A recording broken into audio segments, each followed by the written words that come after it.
Hi, it's Kylie. You know, you might be feeling really small today, or you might be feeling really big. Either way, when we're together and we express ourselves through art, it's powerful. So what do you say? Will you join me? You will? Awesome. You know, it's gonna be okay. We're gonna make it. Come on.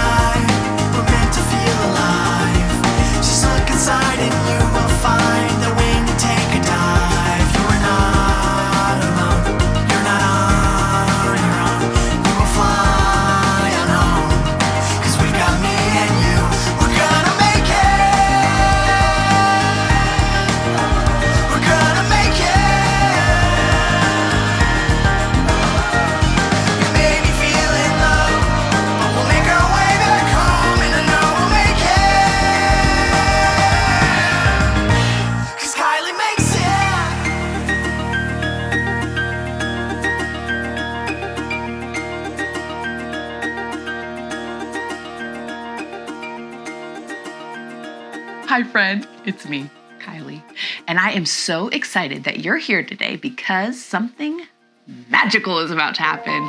Wanna know why? There's something in the Maker Box. I love Maker Box days, don't you? Okay, let's check it out.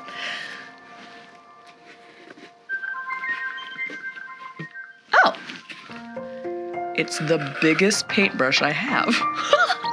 I love this one for painting big, thick lines, but how did that fit in here? What? I feel like something very magical must be going on. Wait. Panda? There's more. Huh? What's going on here? It must be magic. Do you like magic tricks? I do too. And my favorite thing about them is they're tricks. Like an illusion. An illusion is when things look different than they really are. Like this illusion that I did here today. It looked magical, didn't it? Like the Maker Box could have huge things in it that would never fit in a normal sized Maker Box. But it was a trick. Things are not always as they appear. There was no bottom. That's how I did it. Do you know that there are illusions in art too? In the 1960s, there was this whole movement of art called op art or optical art. And that movement of art used the elements of art like line and pattern and shape and value to create tricks on people's eyes. Check it out! Op art or optical art was famous for tricking people's eyes. When you look at it, it looks like it has 3 dimensions, height, width, and depth, even though it only has 2. The lines and patterns in the op art look like they're moving even though they're perfectly still. Some famous artists from the op art movement are MC Escher and Bridget Riley. But there's many more. There's artists who are even using line, shape, value, and pattern today to make op art. In fact, you may know of an artist this very moment who's about to make some op art. Any ideas? It's me. Do you want to go to the studio table and draw or paint some op art with me? Let's do it. To the studio! Are you ready to make some magic? I sure am. Art is so amazing. So cool. Okay, I'm gonna show you a couple different ways to make some op art drawings today. I'm gonna show you on this big paper, but you might want to use some littler paper at home. I just want you to really be able to see it. The first one we're gonna do is with circles. We're gonna make these circles look like they're coming up out of the page, like they're spherical, even though they're just gonna be flat. We're gonna do that using pattern. The first first thing we're gonna do is trace some circles.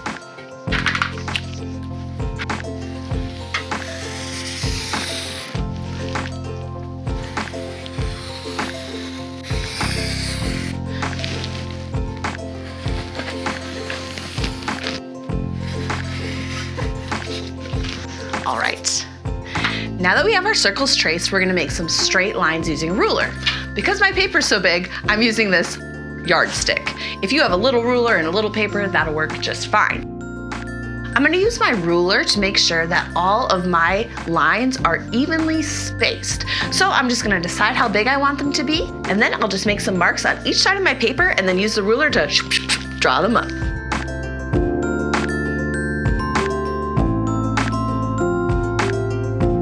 Now I'm gonna draw lines straight across, but I'm gonna skip the circles. Do not draw a line in your circle. Don't do it.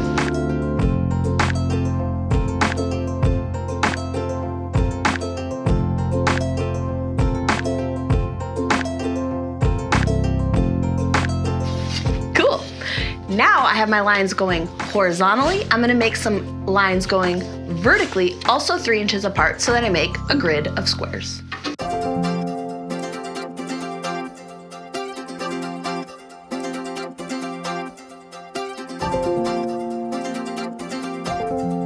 Now is the magical part. We get to make some lines on our circles that are a little bit different than the lines on our grid. I'm gonna start by making a straight line right across the middle of each circle. So far, all the lines we've drawn have been straight, but this is where the magic starts to happen. We're going to bend our lines. They're still gonna be 2-dimensional, but because we add some curve into them, it's gonna start to look like an optical illusion. One way you can think about this is to think about an actual ball. This is a 3-dimensional sphere. It's not flat.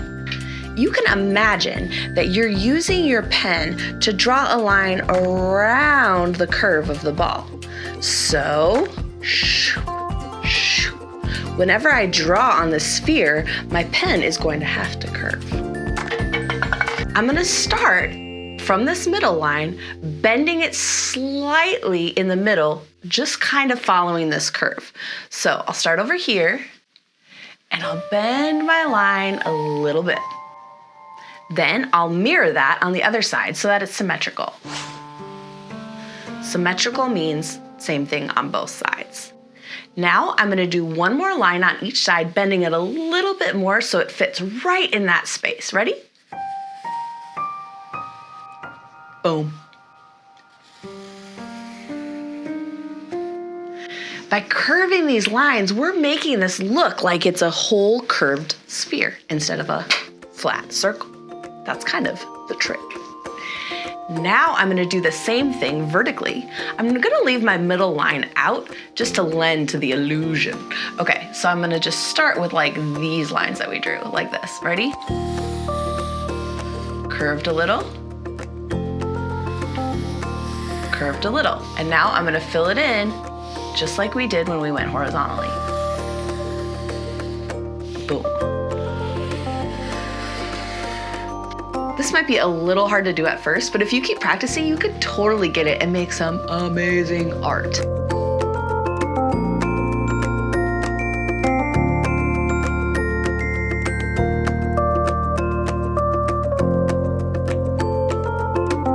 Done. The lines are drawn. Now it's time to fill them in to make a pattern. A lot of the early op art in the 1960s was just black and white. There are a lot of colored pieces as well, but we're just gonna stay classic here and just fill this in with black and white. The first thing I'm gonna do is color in the background grid. And the pattern I'm gonna use is just a basic black and white check. It kind of looks like a tile floor in like a diner or something. So the pattern is just black, white, black, white, black, white. Easy, right? All right, let's get to it.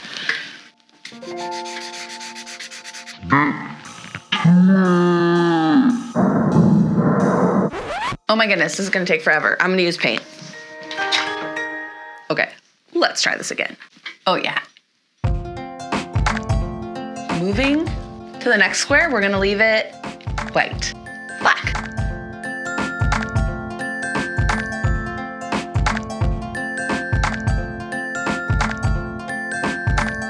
We have our first row done. Black, white, black, white, black, white. What do we do on the next row, you might wonder? Well, we think about our pattern not just going horizontally, but also vertically. So black, white, black, white, black, white. So if this one's white, what color will this one be? Black. You got it.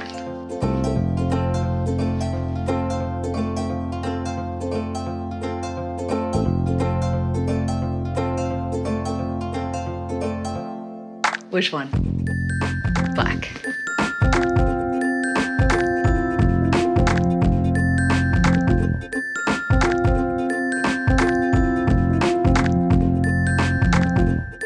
The background pattern is done. Now we're gonna go in and make a pattern on our spheres. We're gonna use the same pattern, black, white, black, white, black, white, but we're gonna follow the contour of our circle. This can be a little bit hard for me to get my mind around while I'm painting. So I like to go through and put a little black in each section that's going to all be black at one time. And then when I go in and do the details, I don't really have to think about it. Time to paint.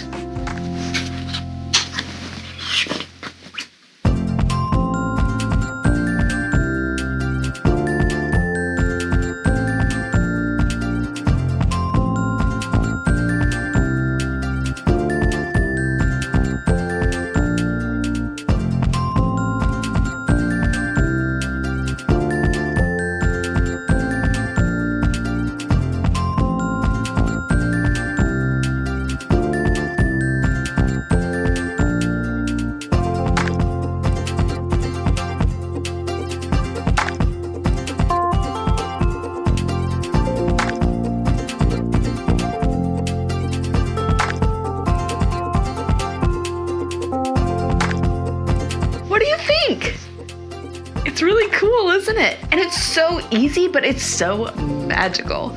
Let's finish these other two spheres.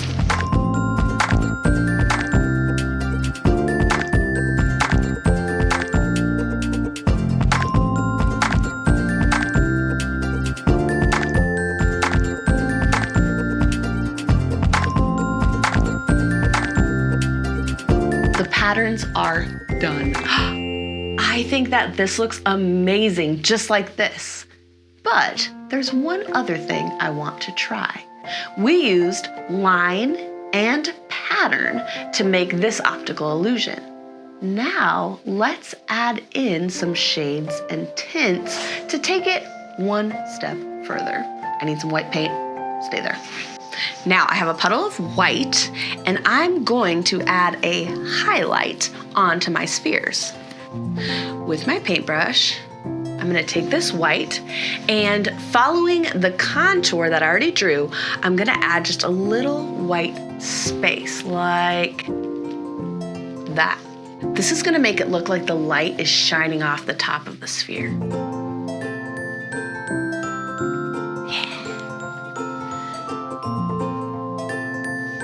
Cool.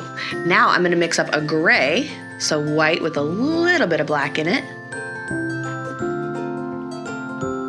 And I'm gonna add a shadow on the bottom of each sphere.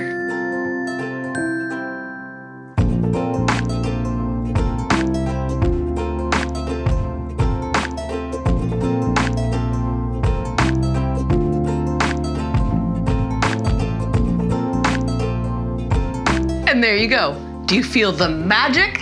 I sure do. This looks awesome. Hey, I had so much fun making this one in black and white. I was wondering if you wanted to make one in color with me. Do you want to? Okay, awesome. Hey, if you want to make this drawing but you're a little nervous about making all the lines and circles and contours and stuff, that's fine. You can go to KylieMakesIt.com and go on the kids page. If you go to the kids page, you're gonna find coloring pages with the lines for these two drawings already done, so that all you need to worry about is the patterns and coloring them in. And then you can make the magic too. Are you ready to make an optical illusion op art in color?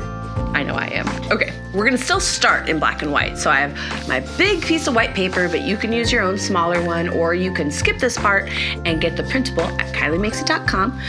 But I'm gonna start with a Sharpie and I'm gonna draw about 8 kind of wavy lines vertically down my paper. So get feeling wavy.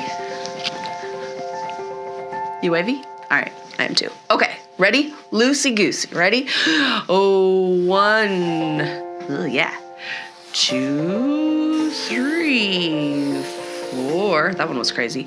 5, 6, 7, and I'll do one more right here. 8. Cool. Now, cap your Sharpie for just a second. We're gonna use a pencil for this part because we're gonna end up erasing this line. We have 8 vertical lines. We're gonna draw 1 wavy horizontal line about at the middle. Ready? Just like that. Now you'll see that these lines connect at certain points. I'm gonna just make little points so you can see a little bit better.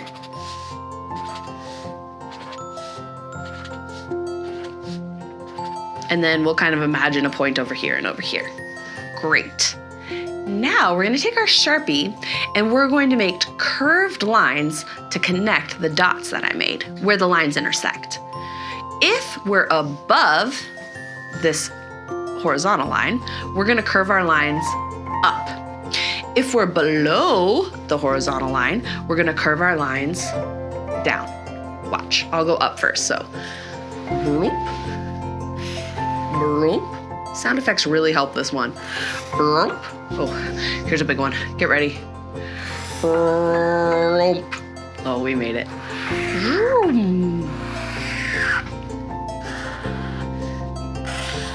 Ooh, this is fun. Okay, now we're gonna go on the bottom, so we're gonna curve down. Just like that.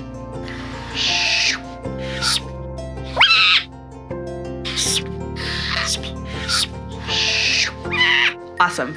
Now we can erase that pencil line. We don't need it anymore. Goodbye, pencil line. Thank you for your help. Okay, now we're gonna take our Sharpie and we're gonna continue the curves all the way up and down each column.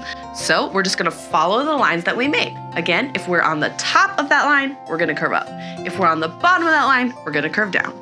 Let's do it.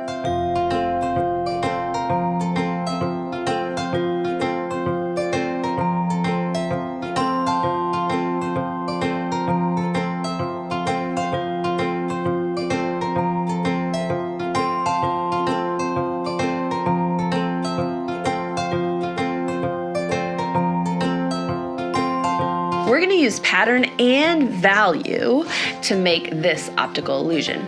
Value is the scale of a color from dark to light. So what we're gonna do to make this look more curvy, even though we already did the curved lines to add to that, when we're closer to the vertical lines, we're gonna make this darker. As we get in toward the middle, we're gonna make it lighter. I'm using colored pencils. So the way that you change value with colored pencils is you press in harder and you keep all your color really close together. The way you make a colored pencil less dark is to lighten up. You don't press as hard. So let's start on this little one right here. Like I said, in the corners, I want it to be really dark. And as I go toward the middle, I want it to lighten up. Back in this corner, very dark. So I'm gonna start really pressing this in really hard in both corners, okay? See how dark that is? Then, as I get out to about here, I'm gonna press down a little lighter.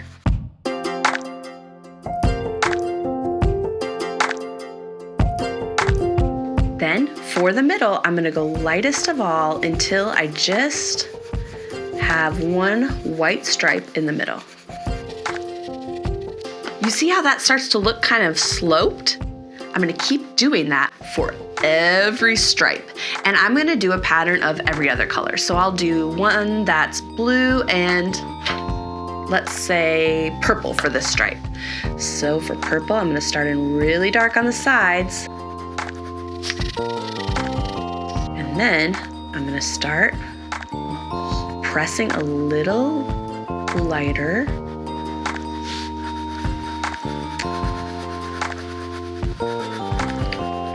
A little lighter, a little lighter.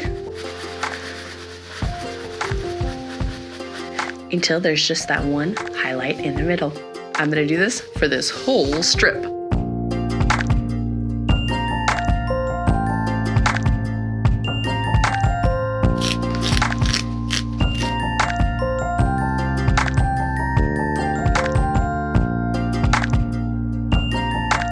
I'm on to my next column. I'm using orange and yellow. And I'm just doing the same thing.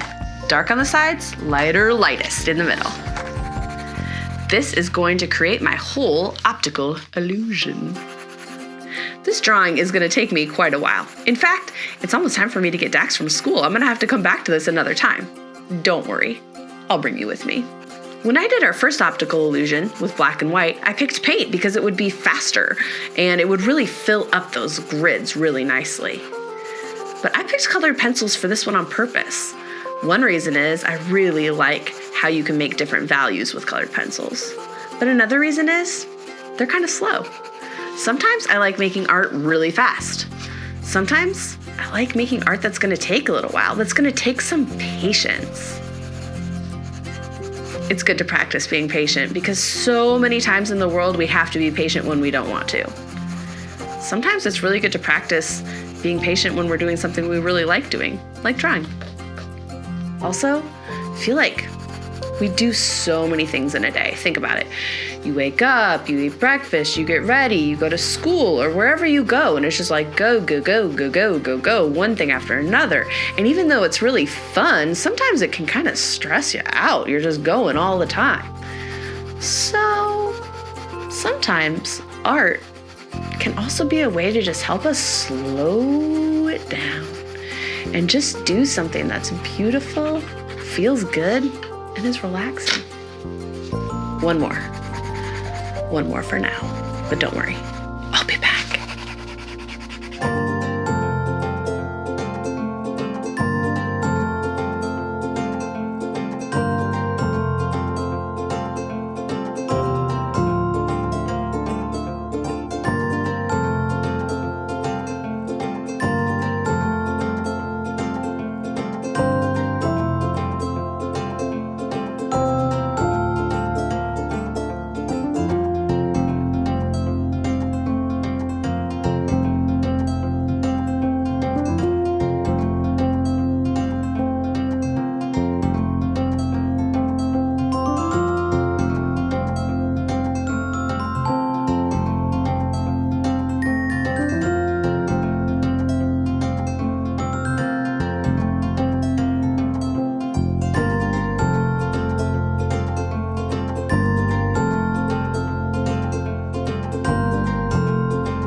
Finally got all the colors done on our amazing Wavy Op Art drawing. Look at this. It looks like each column is rounded, even though it's perfectly flat. This took me a while to do, but I love how it turned out. Have you ever done anything that took a ton of patience, like it took you a couple days to make it? It's the best feeling when it's finally done and all that hard work paid off, isn't it? If you want to make more art with me, you know I want to make more art with you. Just search for Kylee Makes It. Kylee. That's me. I'll see you next time.